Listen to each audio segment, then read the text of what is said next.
Pronto.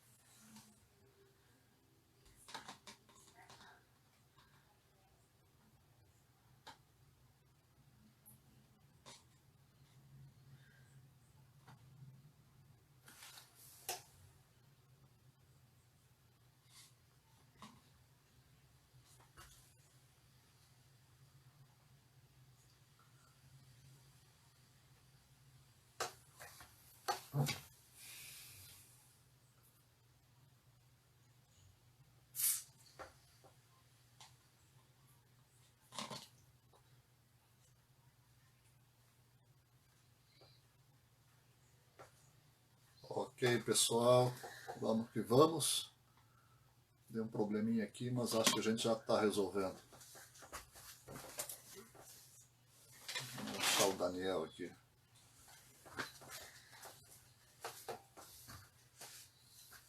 Vou esperar um pouquinho que o Daniel não apareceu aqui no meu. Mas a gente já vai começar.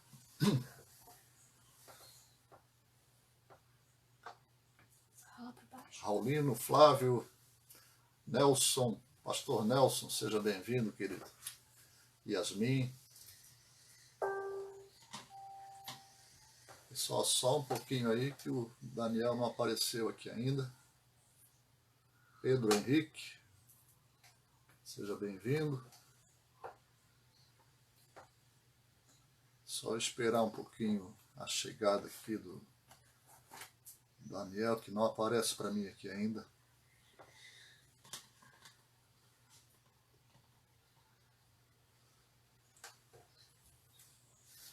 Deixa eu ver.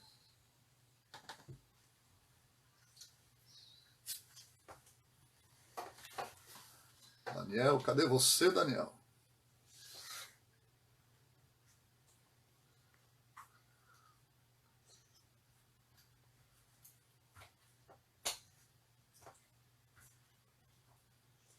Só um pouquinho aí, pessoal, que o Daniel não está aparecendo aqui para mim ainda. Daniel, a sala está aberta, Daniel. Cadê você, meu irmão? Olá, Raulino, tudo bom? A paz. Pera aí, pessoal, que deu um probleminha aqui. O Daniel está na sala errada aqui. O Daniel está O Daniel está no outro vídeo aqui. Ele compartilhou outro vídeo e não a live.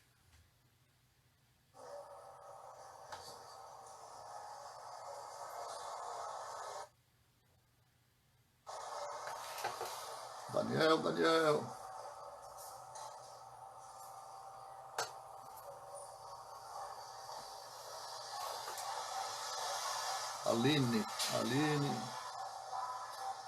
Aline apareceu aqui, mas já saiu de novo.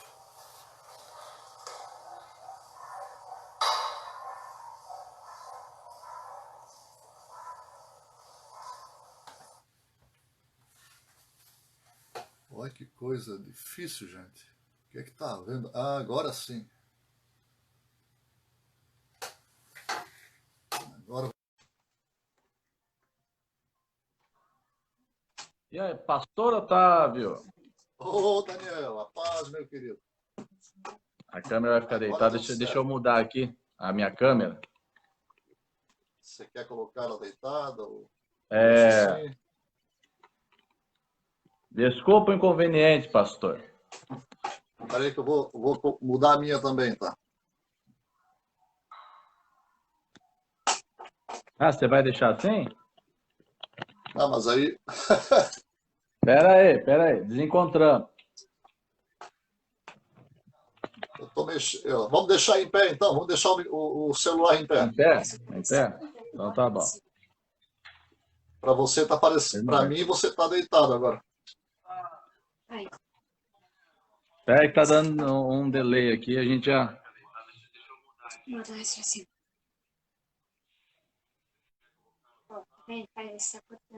Não.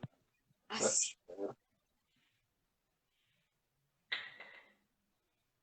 Eu tô deitado.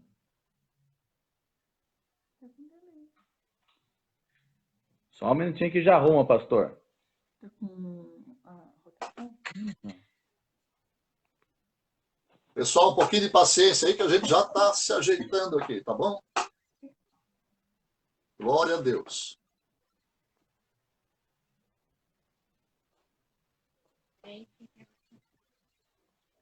Estamos ajeitando as câmeras aqui, que deu um pequeno imprevisto. Vamos ficar vigiando aí, irmão. Sabe mais. Aleluia. Eu tô deitado porque eu tô com sono. Pera aí que meu celular deu um probleminha. Eu já tô ajeitando aqui, pastor. Tranquilo, tranquilo.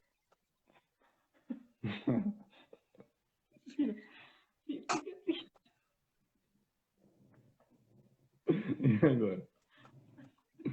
Aê, finalmente deu certo. Agora sim, hein? A paz do Senhor, irmão. Tem uns 360 aqui.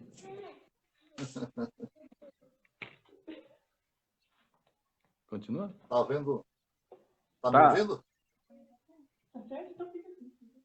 Tá certo, pastor? Aí ou não? Tá certo aqui. Tá bom.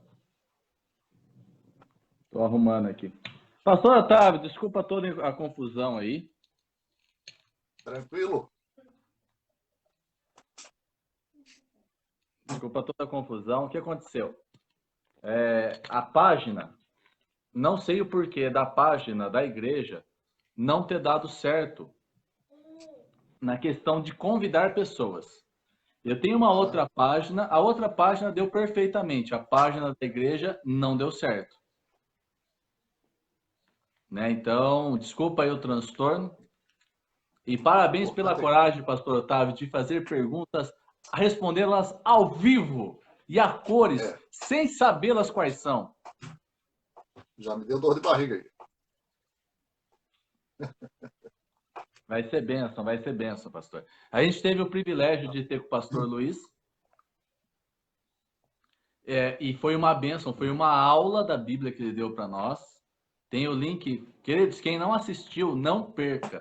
Nós temos aqui, nós tivemos um Pergunte ao Pastor Luiz. Está lá na página da Fonte Church Curitiba e foi uma aula. Só que, pastor Otávio, você vai ter uma vantagem para você falar para o pastor Luiz depois. Ele já sabia as perguntas antes. Você vai responder na hora. Isso não se faz, meu irmão. Então, que assim, isso? você tem assim, você pode tirar uma vantagem dele daí dessa vez. Você fala, eu respondi ao vivo, eu não sabia antes. Essa aqui é a sua, é? Você tá me botando no fogo, hein? Queridos, boa noite a todos. Perdão pelo inconveniente. Estamos aqui, primeiro agradecendo o pastor Otávio por responder as perguntas ao vivo. Muito obrigado, pastor Otávio. Vai ser uma célula muito especial, vai ser uma célula abençoada hoje, uma célula diferente. E eu já queria, pastor Otávio, colocar você na fogueira para incentivar as pessoas a fazerem perguntas. Eu já queria começar fazendo uma pergunta para colocar na fogueira aqui. Você me perdoa de já começar assim? Primeiro eu vou ouvir a pergunta, depois eu vou dizer se te perdoa ou não. Pastor Otávio, explique. Você vai responder a pergunta, eu vou falar assim, responda e justifique sua resposta. Brincadeira. Pastor Otávio, é assim, ó. Na Bíblia, no começo da Bíblia, lá já em Gênesis, a gente vê Adão e Eva, quando eles saem do paraíso pelo pecado. E depois vemos os seus dois filhos. Caim, ele mata Abel. E Deus coloca uma marca nele para ele não poder ser morto. E ele some. E aí a pergunta que ficou, porque não é relatado na Bíblia, da onde que surgiu essa nova geração de Caim? A gente vê uma situação parecida até sobre o filho de Noé, o Cã, né? Mesma coisa. Ele sai por um lado e depois do dilúvio, a nossa pergunta que fica é em relação assim, existiam outras civilizações, onde que apareceu essa nova civilização? Tinha ou não tinha pessoas que não é relatado na Bíblia? Como a gente pode explicar isso? Olha, Daniel, o que a Bíblia relata com relação a Caim é que ele se afastou da presença de Deus e construiu uma cidade para si, né? E ele construiu uma genealogia. Às vezes a gente não se dá conta que os intervalos dessas genealogias, esse intervalo é muito longo. São centenas de anos que vão se passando. Então, quando de repente lá na frente aparece a cidade, já parece que uma civilização, uma cidade, a gente tem que levar em conta que são centenas de anos se passando ali. E pessoas nascendo Caim se multiplicando, né, junto com sua família, no caso. Porque talvez entre na questão com quem Caim casou, né? Não sei se é por aí que você... É por aí que você, de repente, quer Sim. chegar também? Sim. Pois é, se nós admitirmos outras pessoas na Terra, além de Adão e Eva, nós estamos aí praticamente negando aquilo que nós aprendemos na palavra do Senhor. Então, eu, pessoalmente, jamais vou crer que existiam outras civilizações ou outras pessoas na Terra além de Caim e Abel. Eu acho que nós não podemos partir por esse caminho. Mas nós partimos no caminho que Adão e Eva tiveram filhos e filhas. Que a explicação mais plausível para nós é que Caim tenha casado com uma irmã. Sim. E a partir daí tenha construído uma civilização e a partir daí a cidade. Maravilha. E agora, queridos, eu queria abrir para perguntas. Se você tem alguma pergunta, por favor, coloque aqui embaixo que a gente vai passando aqui para o pastor Otávio e vamos fazer pergunta. Então, eu quero desejar uma ótima noite à Igreja de Curitiba, à Igreja de Florianópolis e a todos que estão nos acompanhando aqui nesse tempo, que vai ser uma bênção. Então, Amém. façam perguntas. Você tem a oportunidade de fazer isso ao vivo agora, ao vivo e a cores. Pastor Otávio aqui. Então, vamos aproveitar a sabedoria deste homem.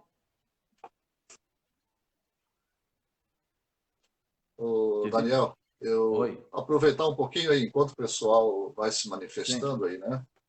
Eu também quero agradecer a você pelo convite, pela confiança aí da Igreja Fonte Church de Curitiba, né? E agradecer a oportunidade de poder crescer junto com vocês, né? Nesse momento. Eu acho que a gente, juntos, a gente se edifica muito, né? E quando a gente é questionado, inclusive, e especialmente em questões que a gente, às vezes, é pego de surpresa por algum assunto, isso também nos leva a crescer, né? E nos ajuda muito também. Então, para mim, tem sido, nesse início aí, uma experiência nova, né? E até de saber que o Luiz teve o privilégio de conhecer as perguntas antes, né? E você não fez isso comigo, né? Então, muito obrigado também, tá? Amo você.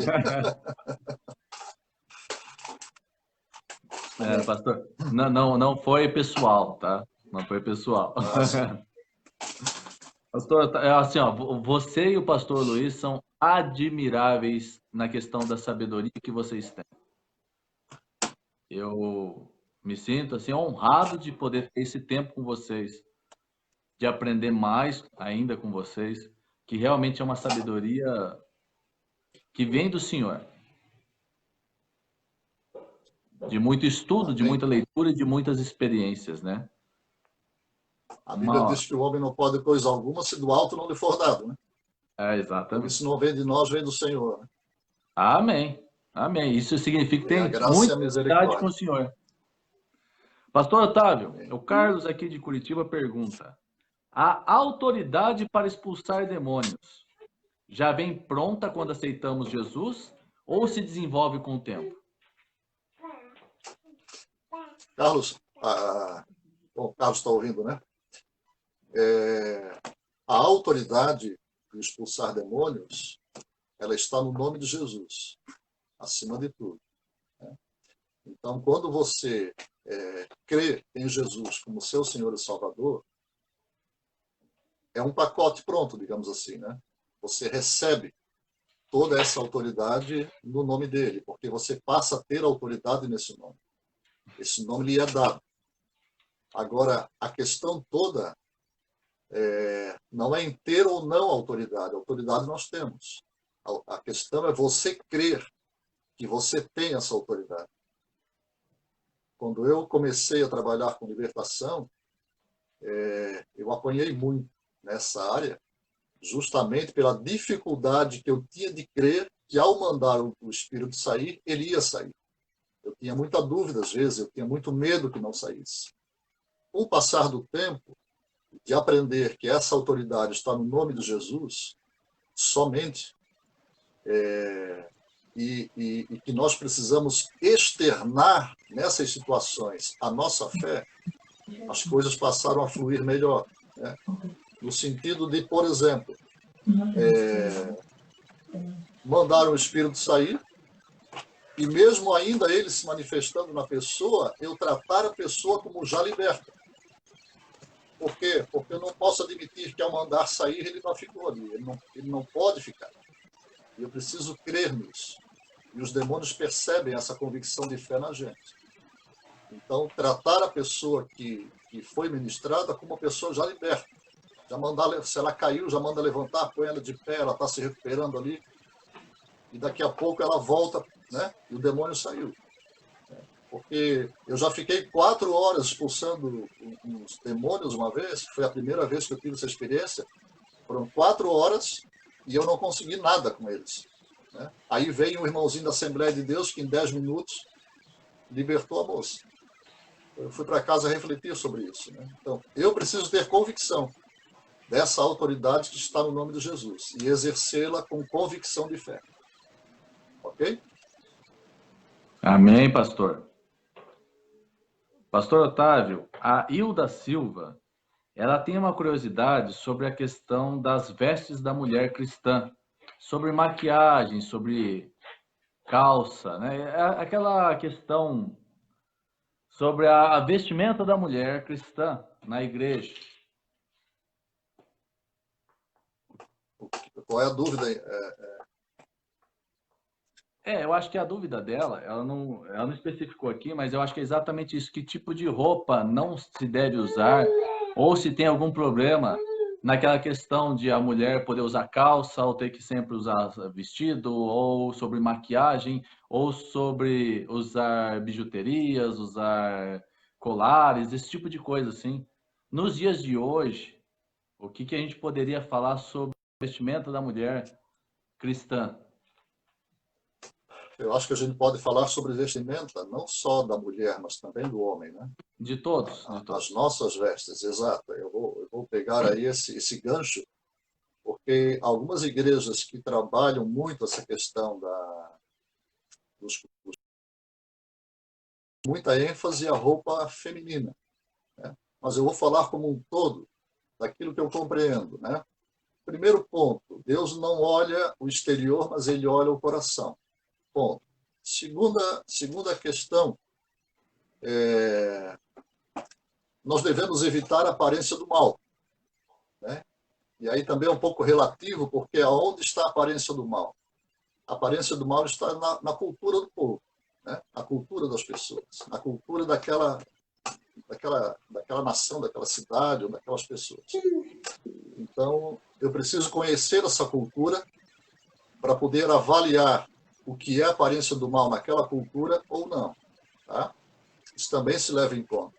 Agora, a parte principal, que para mim é fundamental, é que a minha vestimenta ela não deve despertar na vida de outra pessoa nenhum sentimento que não possa ser satisfeito por mim. E aí seria uma defraudação. Defraudar alguém é despertar apetite ou desejo sexual em alguém sem poder satisfazê-lo. Então, vestir-se com sensualidade, esse é o grande problema. Tá? Então, aonde está o limite O limite está em quando a pessoa se veste e ela se vê sensual com aquela roupa, né? Ou uma roupa que vai despertar algum olhar ou vai despertar sensualidade. Eu acho que aí está o problema, sabe? O tamanho da saia, se vai no joelho, se vai no tornozelo, se o cabelo é curto, se o cabelo é comprido, se a blusa é isso ou aquilo, isso não importa. O que importa é o que essa roupa está despertando nas pessoas. E como é que eu me sinto, que tipo de sentimento eu tenho quando eu visto aquela roupa. Tá? Especialmente na questão da sensualidade. Esse, para mim, é o grande problema. Amém, pastor. Não é a roupa em si o problema, né? É como nós usamos Não, ela. de forma alguma. De forma alguma. Eu tive uma experiência, Daniel, eu tive na África já 2 vezes.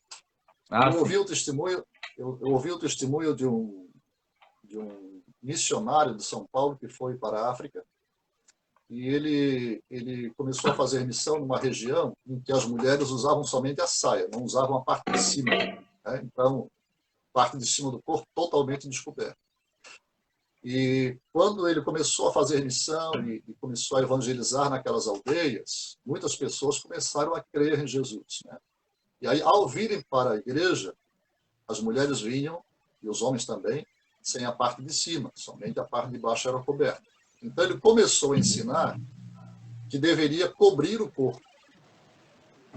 E aí o que aconteceu? As mulheres começaram a cobrir a parte de cima também, só que naquele contexto cultural que eles viviam, as mulheres prostitutas, elas cobriam o corpo para despertar curiosidade nos homens.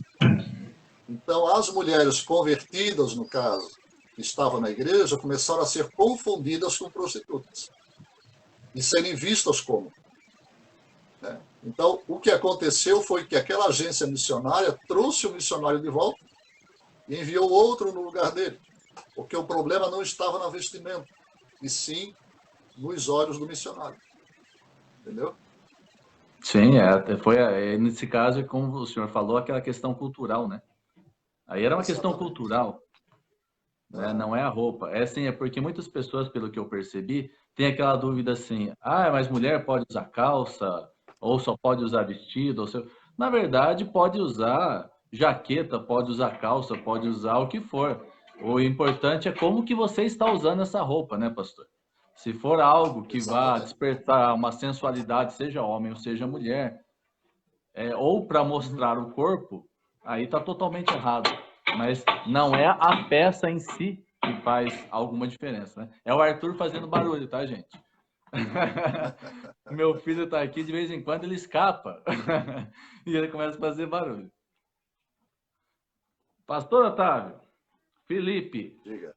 Falcão, aqui de Curitiba, ele pergunta: pastor, explique de forma bíblica a importância de casar no papel e sobre a união estável.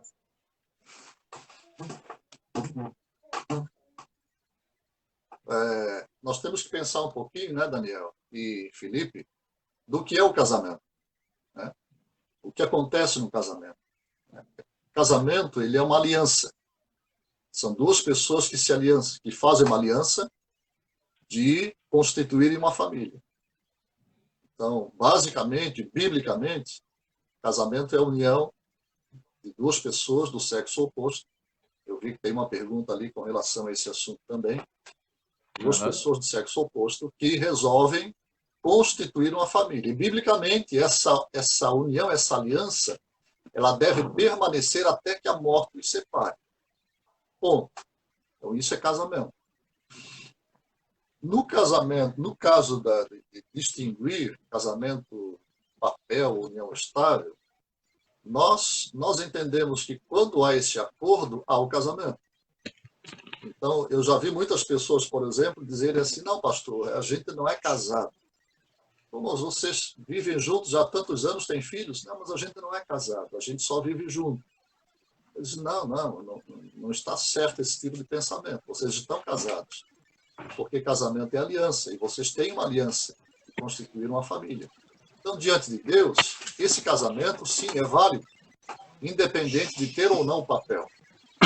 Porém, a Bíblia diz que nós devemos nos sujeitar também à lei dos homens. E o que é que hoje diz a nossa legislação, nosso Código Civil? O nosso Código Civil hoje, ele reconhece dois tipos de união: a união civil e a união estável. Então, tanto um quanto o outro estão dentro da lei dos homens, como a gente costuma dizer. Por quê? Porque a nossa legislação hoje reconhece as duas alianças, o civil e a união estável. Nós, como igreja, não podemos atribuir um peso maior para as pessoas, além dessas duas coisas que o nosso Código Civil hoje reconhece. Então, obrigar alguém a casar no civil, porque se não for no civil não é de Deus, ou não tem a bênção de Deus, nós não temos como fazer isso. Nós não podemos impor esse tipo de ideia ou de ritual, digamos assim, da igreja, de forma alguma. Então, hoje a fonte de vida, ela reconhece os dois. Ela reconhece a união civil e ela reconhece a união estável também. Amém. Pastor, a live está bombando aqui. Então, para você que chegou agora, para você que está assistindo, hoje nós temos uma noite especial que é o Pastor Otávio Responde. E eu coloquei ele numa fogueira, que sem saber as perguntas, ele está, com a sabedoria que Deus lhe deu, está nos respondendo aqui com muita alegria. Então, se você tiver alguma pergunta aqui, você pode fazer ao vivo. Isso nunca aconteceu antes na história deste país. Você está podendo fazer uma pergunta ao vivo ao pastor Otávio aqui. Então, aproveitem, queridos, aproveitem que tá uma noite muito especial. Obrigado mais uma vez, pastor. Pastor, a minha querida esposa perguntou, antes dessa pergunta, nós temos livre-arbítrio, sim ou não? O que é livre-arbítrio, né? Talvez essa seja a grande pergunta que nós fazemos. Se nós partirmos do princípio que o livre-arbítrio é aquela decisão que eu posso tomar independente das consequências, ou seja, a decisão que eu vá tomar não implica em consequências distintas no futuro. Se eu pensar desta forma, nós não temos. Por quê? Porque se eu não crer em Jesus, eu não tenho salvação. E se eu crer, eu tenho. Então, qual é o meu livre-arbítrio? Então, eu não tenho. Se nós olharmos dessa perspectiva. Se nós olharmos da perspectiva simplesmente de fazer a escolha, sabendo das consequências que eu vou ter, e mesmo assim eu faço essa opção, então eu tenho livre-arbítrio, né? Eu não sei se eu me fiz entender. Sim. Mas eu vou explicar de novo, então, só para dar uma confirmada aí, tá? Se o livre-arbítrio, né? Se eu escolher entre o A e o B, digamos assim, né? E independente da minha escolha, o desfecho disso vai ser o mesmo, então hoje nós temos livre-arbítrio, né? Agora, se nós fazemos a escolha A e B, e isso nos dá condições, né, finais e consequências finais diferentes sobre a salvação e a condenação, então eu não tenho escolha. Ou eu aceito Jesus, ou eu não tenho salvação. Então, isso não é livre-arbítrio. Agora, se independente da minha escolha, a consequência é independente, e tanto faz, né? Vamos supor assim, eu aceitando ou não Jesus, eu vou ficar bem, eu vou ter salvação? Não, então nós não temos. Então depende muito do nosso olhar para o entendimento do que é livre-arbítrio. Amém. Você sabe que eu tenho uma frase assim, pastor, que não me entendam mal. Deixa eu explicar bem para não ficar uma coisa, que ele está blasfemando. Não. É aquela história, eu prefiro ser escravo de Cristo do que livre no diabo. Hum. Porque ser escravo de Cristo me traz toda a liberdade e o amor que Deus tem para mim. E ser escravo no diabo, eu acho que eu sou livre. Mas eu sou escravo. Eu posso falar uma coisinha em cima disso, Daniel? Com certeza. Sobre essa questão de ser livre ou não, porque muitas pessoas elas ainda têm esse entendimento que em Jesus não há tanta liberdade. É como, mais ou menos assim, né? Como se eu me converter, se eu for para a igreja, eu vou perder muito, eu vou deixar de fazer isso, deixar de fazer aquilo, vou perder isso, vou perder aquilo, não vou ter mais minha liberdade, né? Digamos assim.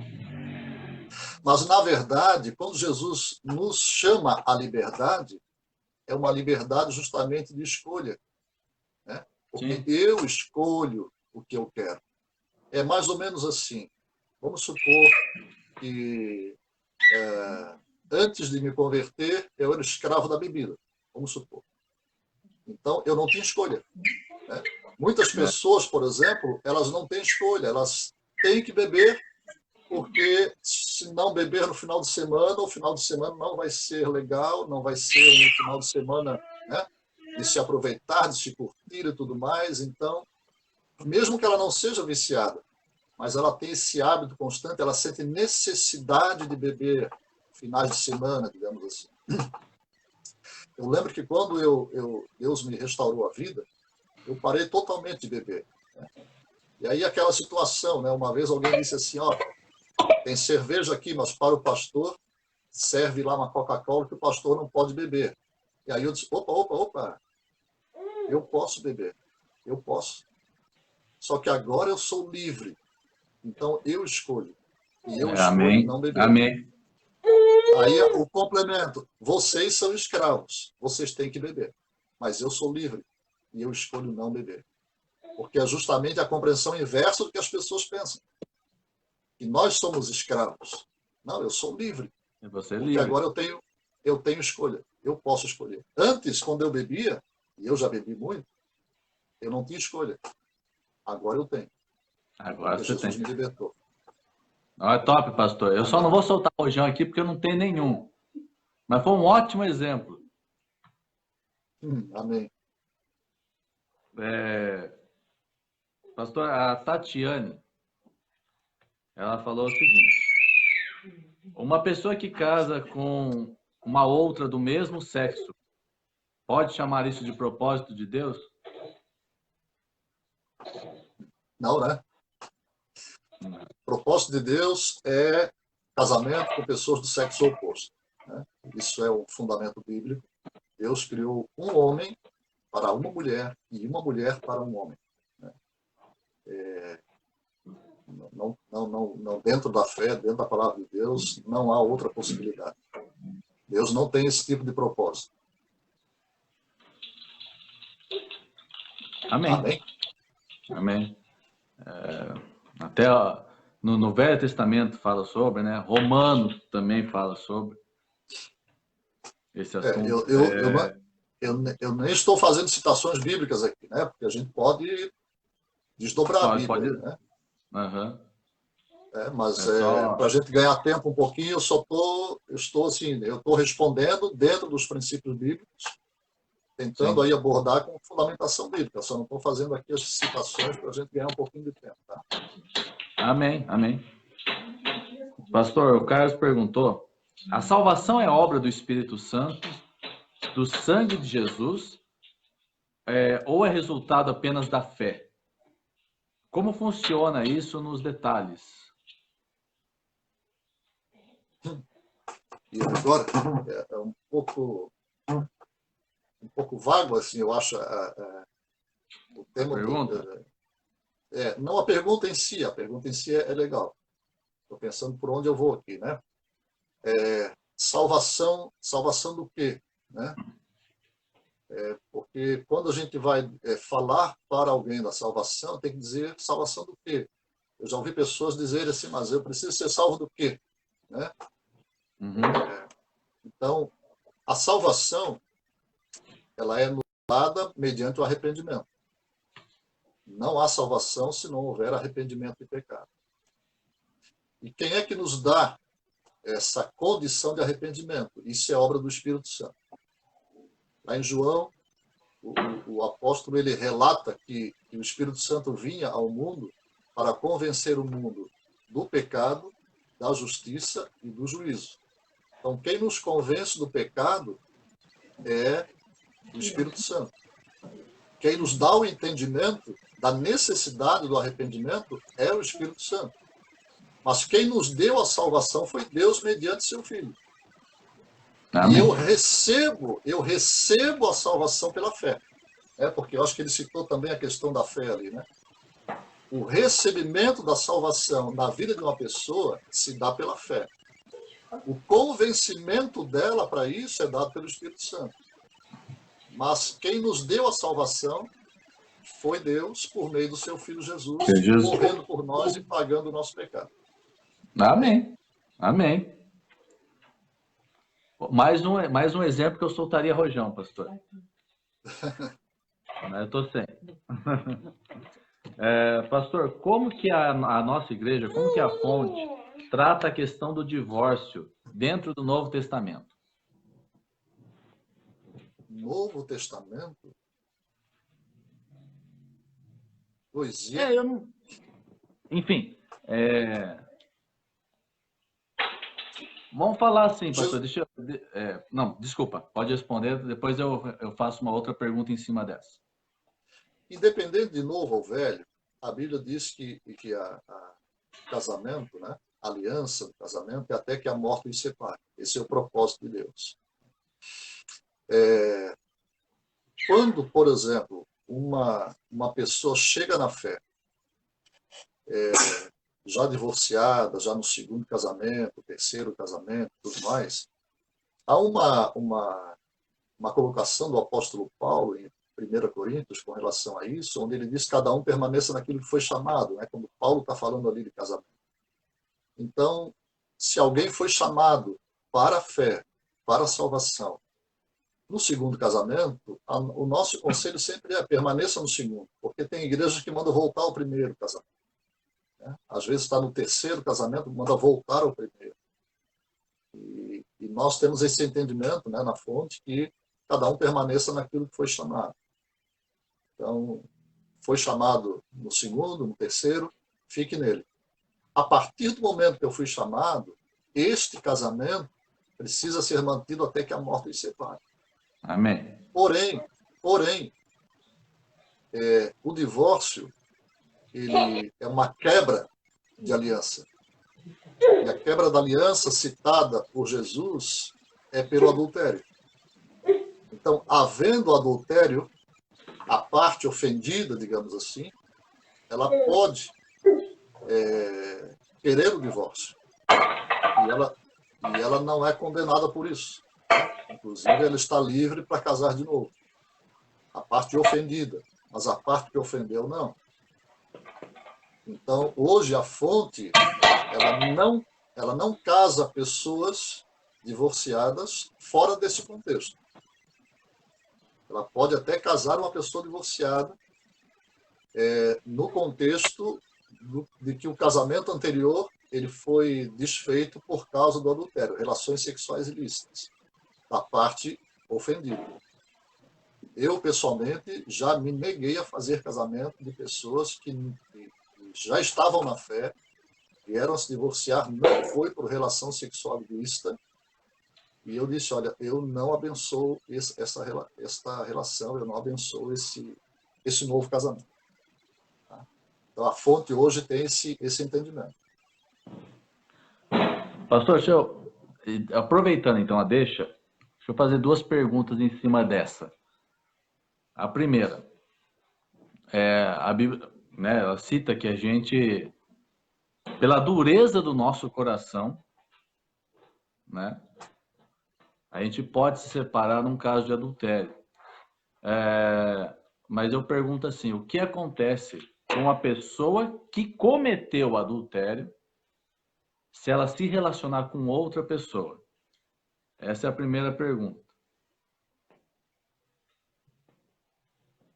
Ela comete adultério, né?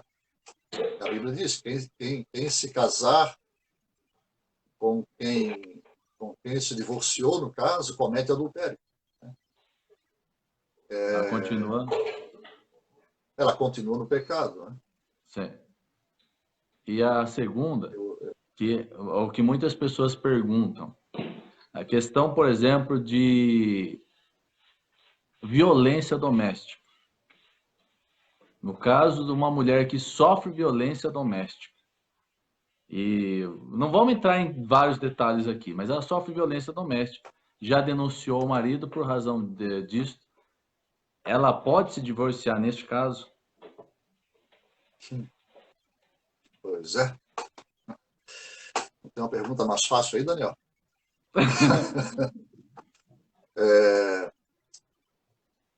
Deixa eu te colocar uma coisa, né? A palavra do Senhor nos diz que Deus quer misericórdia, né? E não holocaustos. Na verdade, ele não quer o divórcio, ele quer o perdão. Sim, sim. Eu sempre que aconselho casais que passam por situações semelhantes de adultério, o meu primeiro posicionamento, seja para a parte ofendida ou para a parte que ofendeu, é o arrependimento e a reconciliação. Amém. Porque Amém. o amor cobre multidão de pecados. Né? Então, o que é que significa perdoar? Né? Eu acho a questão do perdão, Daniel, uma questão muito complexa. Porque se nós analisarmos o perdão de Deus para com o homem, nós nos reportamos lá no Jardim do Éden. Então, lá no Jardim do Éden, o pecado entrou no mundo, correto? Então, o homem se tornou pecador ali, e a partir daí veio a natureza do pecado em todos os homens. Quando Jesus morreu e pagou pelos nossos pecados, o que ele fez exatamente? Ele anulou toda a dívida. Então, desde o Éden até Jesus, aquilo ali foi anulado, foi perdoado. Então, o homem antes estava no Éden. Quando nós nos convertemos e recebemos o perdão de Deus, nós somos recolocados no Éden. Não o Éden físico, né? O Éden espiritual, que é a intimidade e a comunhão. Né? O caminho se abriu. Veja que quando Deus expulsou Adão e Eva do paraíso, ele colocou guardas no caminho. O caminho fechou. Quando Jesus morreu, o caminho reabriu. Então, voltou à condição antes do pecado. Uhum. Consegue entender isso? Sim. Então, quando alguém nos ofende e nós precisamos perdoar, nós temos que voltar à condição antes do fato acontecer, antes da ofensa, antes do pecado ter acontecido.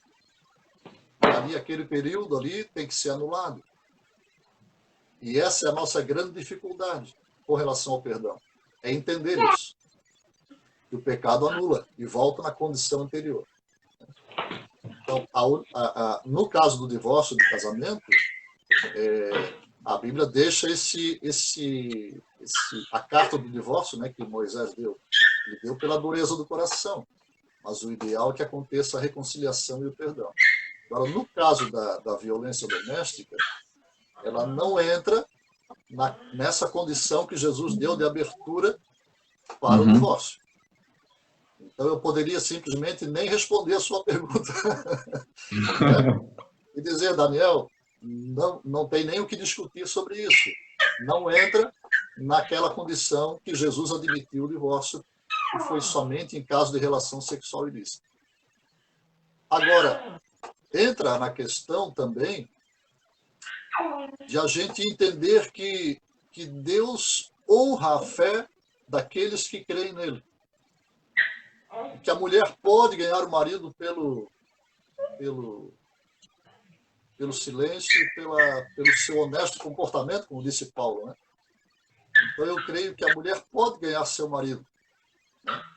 Agora, de que forma isso vai acontecer, isso eu creio assim, é uma coisa muito particular e de vivência de cada casal.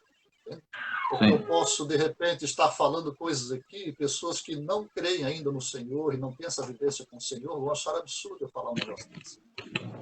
Mas algumas pessoas, por exemplo, que eu conheço, que passaram por grandes lutas, e olha, que eu já ouvi, Daniel, minha esposa e eu já ouvimos coisas de maridos, não de maridos, de esposas, que sofreram abusos terríveis, absurdos, que eu nunca imaginei que eu fosse ouvir um negócio daqueles.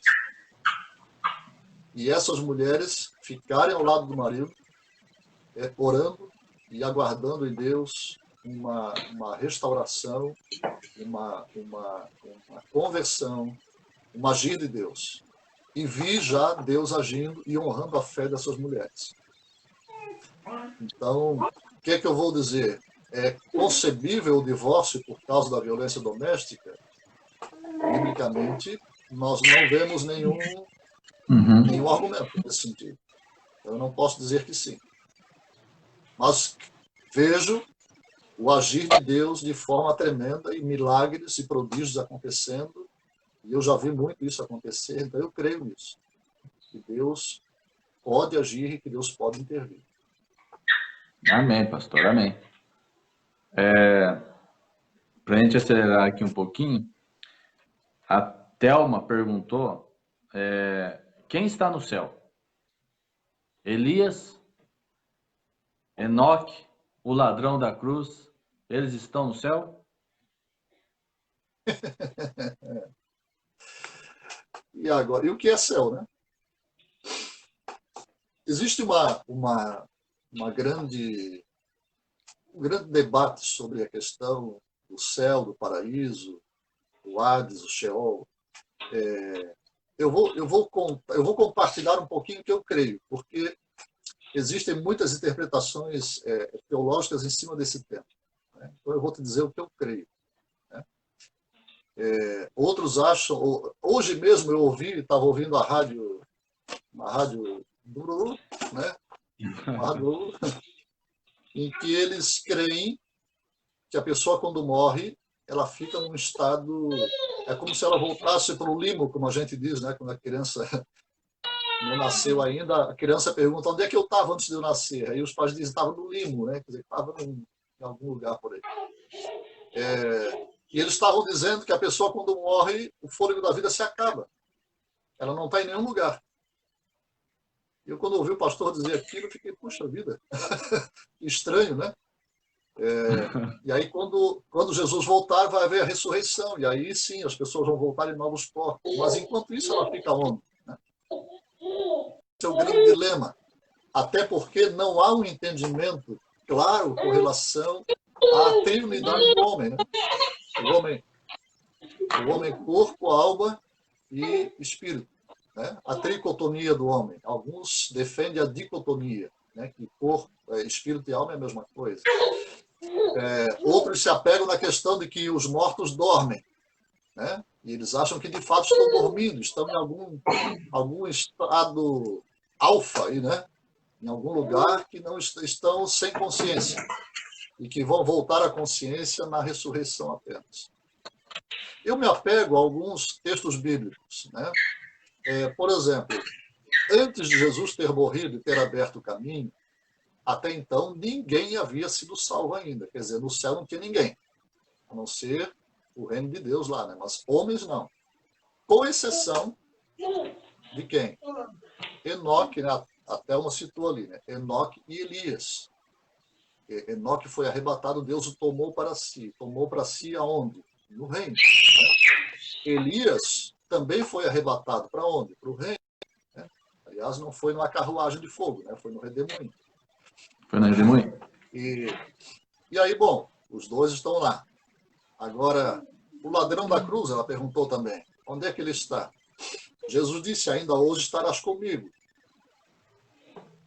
Bom, vai estar com Jesus ainda hoje. Aí alguns que não creem neste fato, nessa teologia, mudam a vírgula. Ainda hoje estarás comigo no paraíso. Então, pegam a vírgula, mudam de lugar para dar outro sentido àquele texto. Então, eu creio que as pessoas morrem, o pó volta à terra, o corpo volta à terra, o espírito volta a Deus que o deu. Então, essas pessoas que morreram em Cristo estão lá com Ele. Se eu vou chamar paraíso, se eu vou chamar céu, eles estão no reino com o Senhor, lá. Aonde? Lá, né? A casa do Pai. Há muitas moradas e Jesus preparou lugar para nós. Estes estão lá. Vão voltar? Vão voltar. Jesus vai voltar para que eles ressuscitem ainda e recebam novos corpos. Mas eles estão lá com o Senhor. Eu creio, desta forma, a maioria de nós, né, na fonte, porque a fonte não tem uma doutrina sobre isso, porque não há argumentação bíblica forte que nos leve a ter uma linha única. Né? Então, isso é muito... os contextos permitem algumas interpretações, então a fonte hoje não tem uma linha única, mas dá liberdade para que a gente creia, quase todos nós cremos nessa mesma condição. Não sei se me fiz entender. A Thelma disse aqui que ela ficou confusa. A Thelma disse que ela se confundiu. Não, mas acho que era sobre outra coisa. Uhum. Vamos lá. O Carlos, ele perguntou também. Se nenhuma condenação há para aqueles que estão em Cristo Jesus, a pessoa depois de salva pode se comportar da mesma forma que andava antes? Se eu... A Bíblia, olha, presta bem atenção no versículo. Nenhuma condenação há para quem? O que é que diz aí, Daniel? Repita, por favor. Ah, claro. Se nenhuma condenação há para aqueles que estão em Cristo Jesus, a pessoa depois de salva pode se comportar da mesma forma como andava antes? Se eu estou em Cristo Jesus, eu morri para mim mesmo. Amém. E a nova vida que eu tenho é a vida nele. Jesus morreu a minha morte para eu viver a vida dele. Então é impossível que alguém esteja em Cristo, viva do jeito que vivia antes. Se ela vive do mesmo jeito, ela não está nele ainda. Amém. Amém? O próprio Paulo diz, né, pastor? Já não sou eu que vivo, Cristo vive em mim. Amém. Então, é isso mesmo. Mais um rojão para você, né? pastor. Eu morri, né? Se eu morri, eu não posso mais viver do mesmo jeito. Então, amém. Eu até brinco aqui, porque já teve jovens que falou que podia dançar até o chão. Não pode. Dançar até o chão? Só se for com o filho brincando. Vamos lá. É só um exemplo, fazer brincadeira, porque teve uma discussão na célula. Vamos lá. O Luciano, o Zeca, pergunta. Boa noite, pastor. Em relação ao que estamos vivendo hoje, como exemplo dessa pandemia, onde muitos estão morrendo, a dúvida é, seria da vontade de Deus ou não, e por que não tem uma intervenção divina? Então, vamos pensar um pouquinho no livre-arbítrio, que a gente falou ainda há pouco. Né? Todas as escolhas que nós fazemos, elas têm consequências.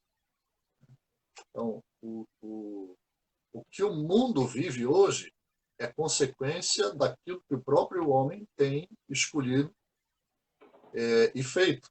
Né? Nós vivemos consequências dos nossos atos. Né? A humanidade hoje vive consequências de seus atos. Se a gente olhar, por exemplo, o HIV, por exemplo, isso é consequência de atos, né? Que são cometidos. Então, essas enfermidades vão entrando no mundo por meio de decisões que os homens estão tomando e fazendo.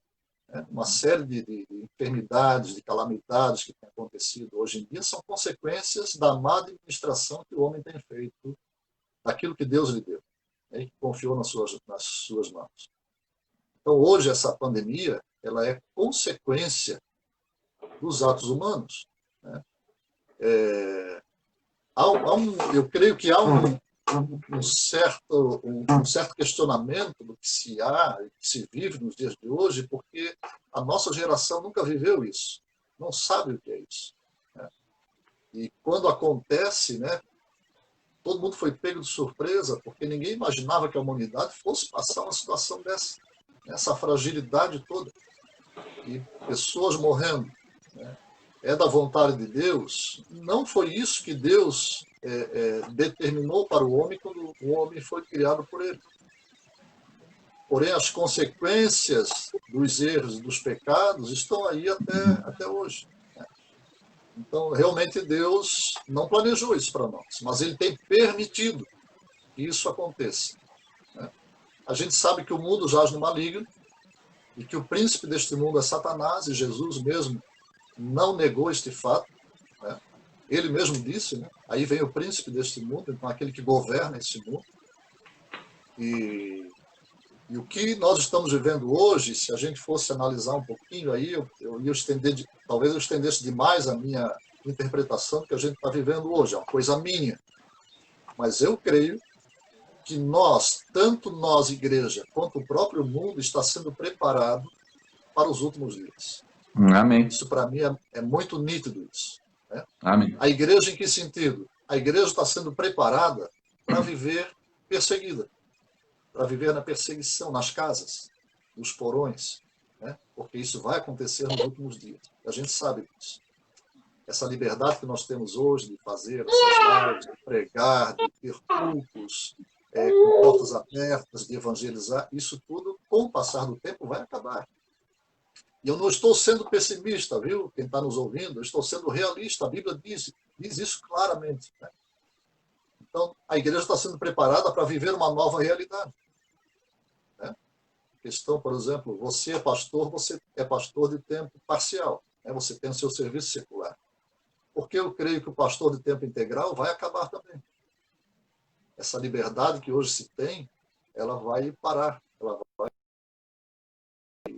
Não vai existir mais no futuro. Vai existir ministério compartilhado. Você vai ser pastor, mas você vai ter o seu serviço secular. Porque a igreja ela vai estar nas casas. Ela vai voltar às casas como na igreja primitiva.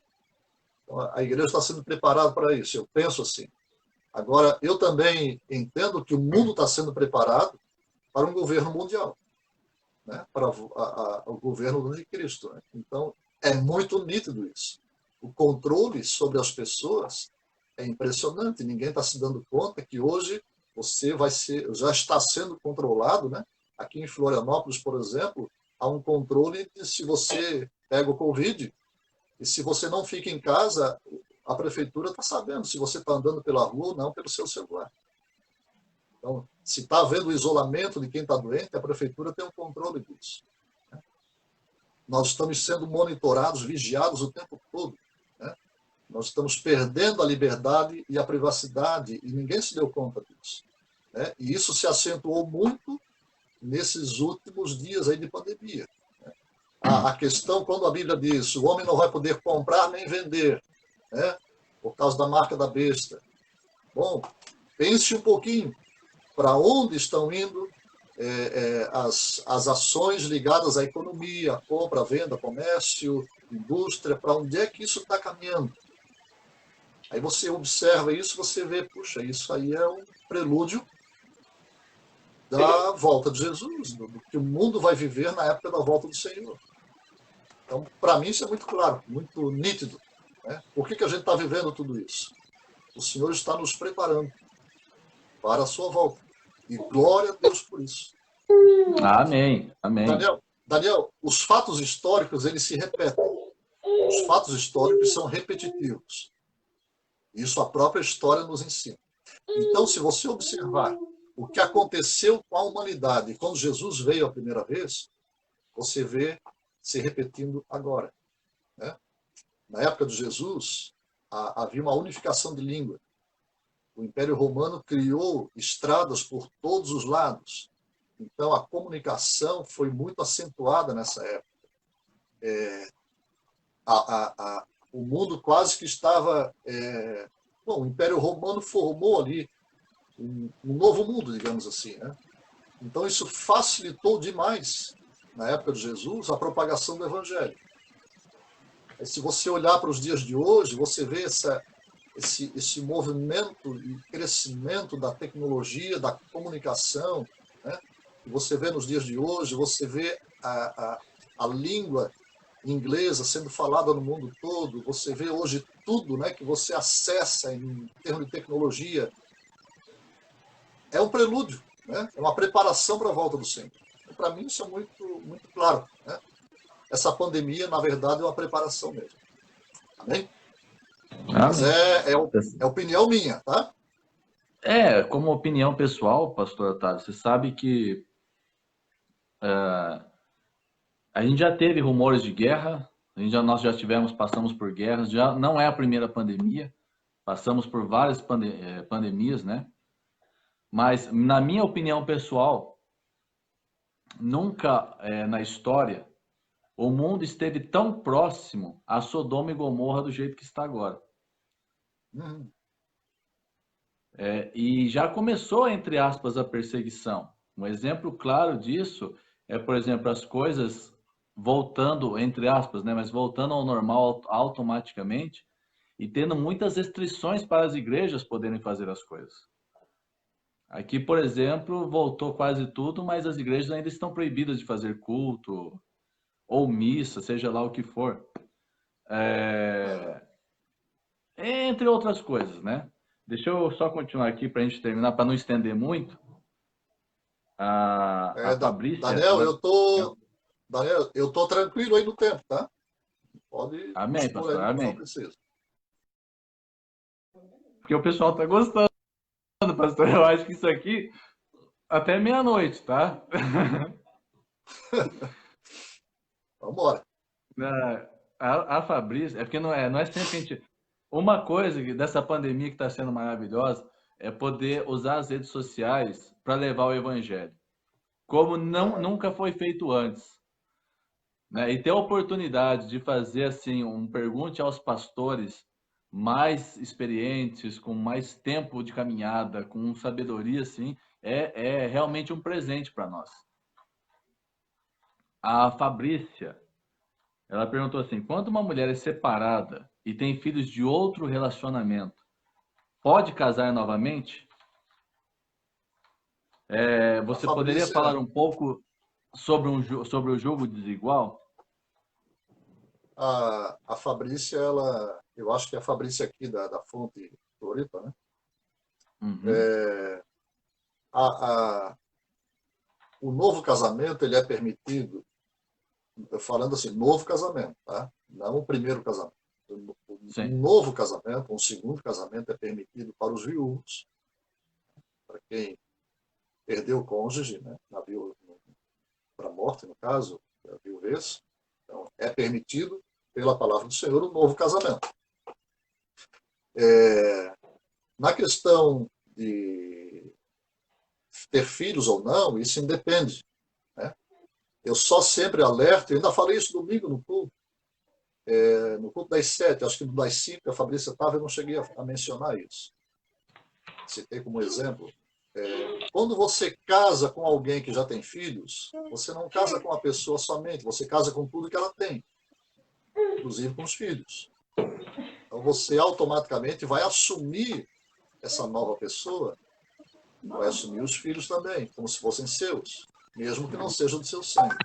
Mas essa responsabilidade, eu creio que muitas pessoas não têm esse entendimento, que precisam ter.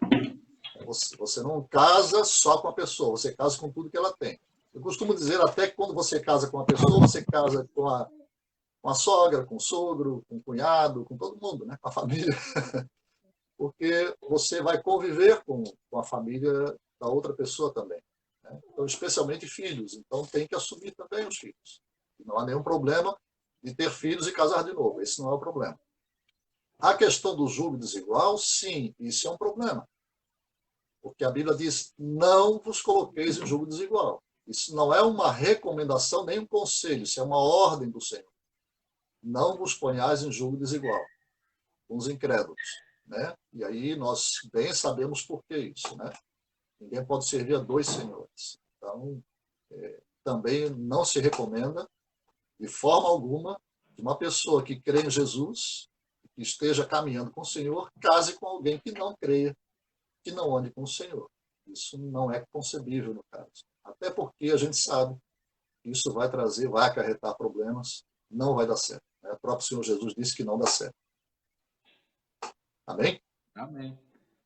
A Hilda, ela perguntou uma curiosidade, pastor. Se você tem revelações através de sonhos, ou já teve? Já tive. Às vezes tenho. Né? Isso não é frequente, porque muitas pessoas confundem muito revelação de Deus, profecia, dons de revelação, ou dom da revelação. Há uma confusão hoje nos nossos dias enorme com relação a esse assunto dos dons. Nem todo sonho é um sonho dado por Deus. E isso não acontece com frequência. Né? Mas os sonhos acontecem com frequência. A questão é que, às vezes, a gente não lembra dos sonhos.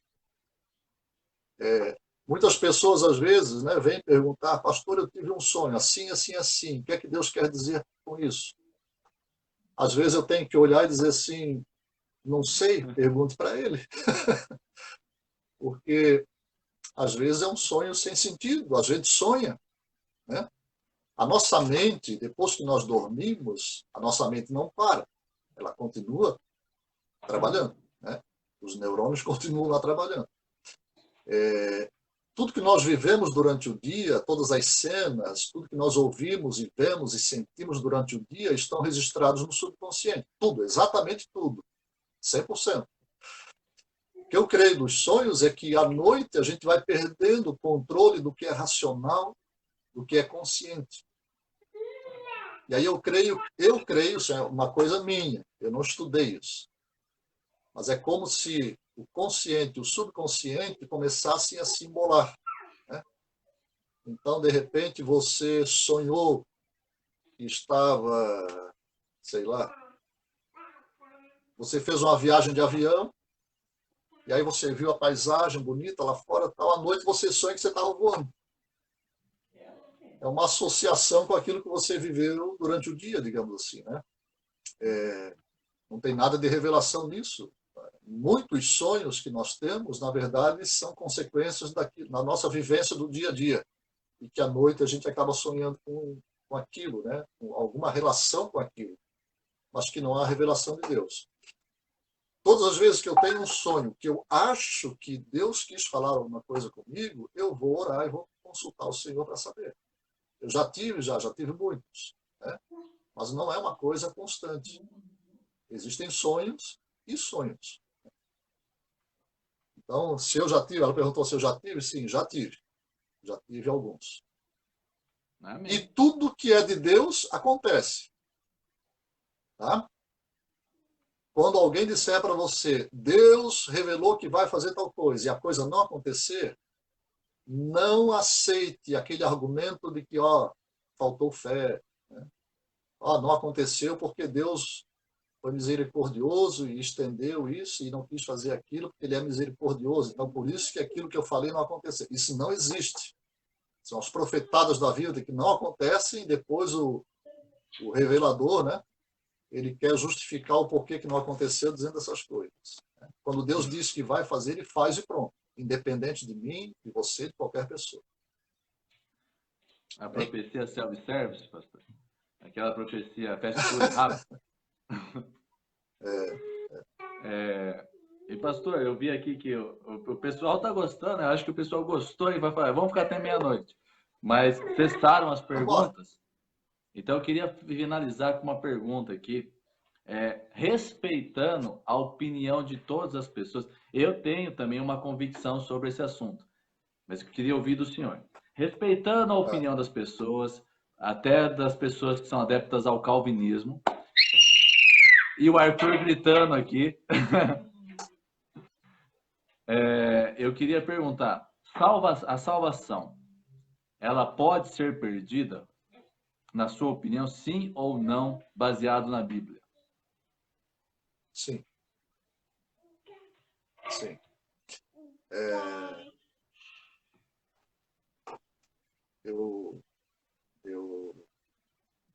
Eu vejo assim, Daniel, o que é que leva uma pessoa para o inferno e o que leva uma pessoa a ser salva.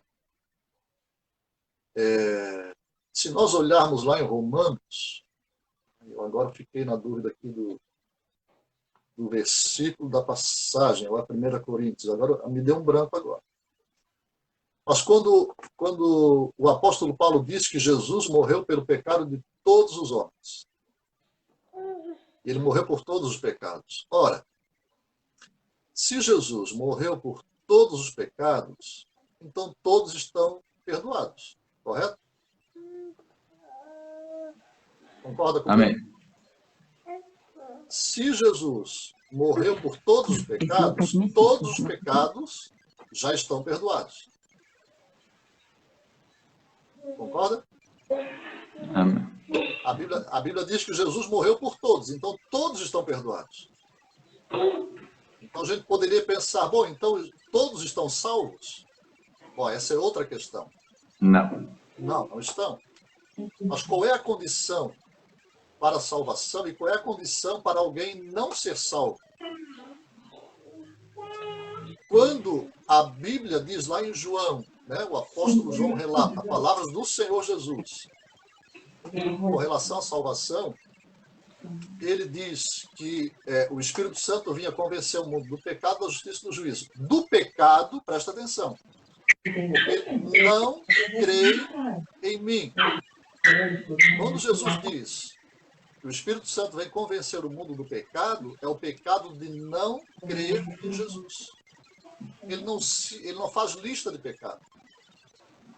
Ele faz a menção de não crer em Jesus. Por que uma pessoa pode ser condenada à morte eterna? Por não crer em Jesus. Não é porque ela matou, roubou, mentiu, outra coisa qualquer. Não é por causa disso. Porque esses pecados, Paulo vai dizer lá na frente. Todos os pecados, Jesus morreu por todos os pecados de todos os homens. Então, todos os pecados foram perdoados. Então, a salvação é por não crer em Jesus. Alguém pode perder a salvação? Sim, se ela deixar de crer em Jesus. Ela perde, com certeza perde. Porque ela parou de crer no Senhor. Paulo chega a dizer que quem, por exemplo, negar a sua fé, negar a Jesus, né, é impossível reconduzi-lo de novo à salvação, porque Jesus morreu uma única vez. Eu não posso matar Jesus 2 vezes na minha vida. Eu não posso me converter 2 vezes. Eu não posso crer, depois negar conscientemente e depois voltar. Paulo diz, é impossível retornar à salvação, a retornar à fé novamente. Então, alguém pode perder a salvação? Sim, ela pode perder. De que jeito? Deixando de crer no Senhor. Aí a pergunta também que se precisa fazer é: que implicâncias existem na minha vida quando eu deixo de crer no Senhor? O que vai acontecer? Porque aquela pergunta que foi feita ainda há pouco pelo Carlos, com relação ao convencimento, acho que do pecado ali, da salvação, né? O que é que... Eu não me recordo mais como é que foi a pergunta que ele fez. A gente já respondeu também. Mas é justamente essa questão de reconduzi-lo à salvação, né? Paulo diz que é impossível que isso venha a acontecer, então não tem como, né? E crer em Jesus, né? Agora eu lembrei. Opa! Crer em Jesus é impossível alguém aceitar Jesus e continuar vivendo como antes, né? Por quê? Sim. Porque ela morreu para tudo isso. Então não tem como, né? Não tem como ela crer em Jesus, dizer que crê em Jesus e continuar vivendo ou voltar a viver o pecado como viveu antigamente.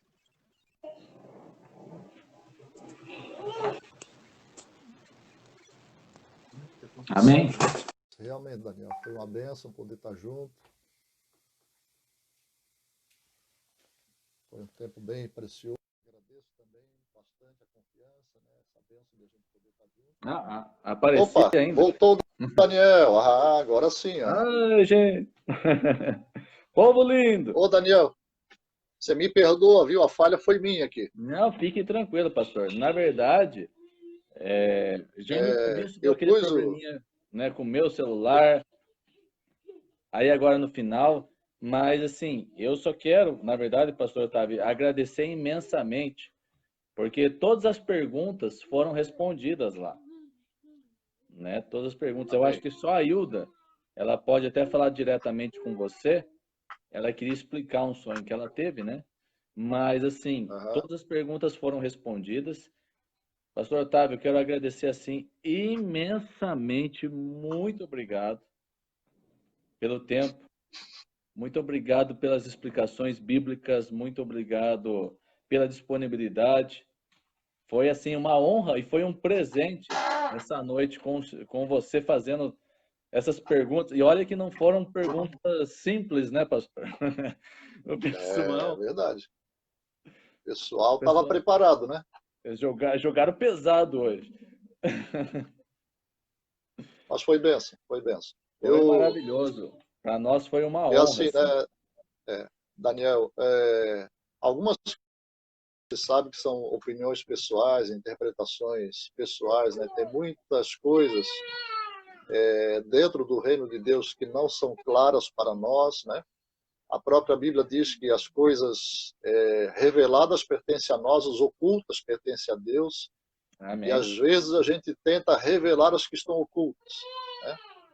Então, aí entra a nossa especulação, a nossa interpretação, né? Mas existem coisas que são de fato claras e reveladas, essa não temos que nem o que discutir, né?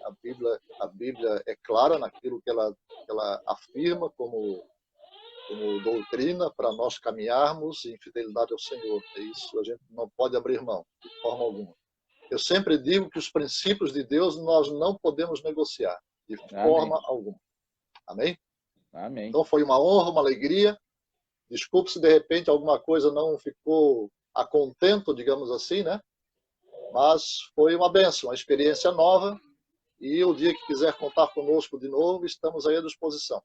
Amém? Um abraço a todos, fiquem na paz, um beijo no coração. Deus abençoe. Deus abençoe. Amém. E muito obrigado, pastor Otávio. Deus abençoe poderosamente a sua vida e da sua família. E realmente foi uma honra para nós. Muito obrigado. Amém. Um beijo no coração de todos aí, tá bom?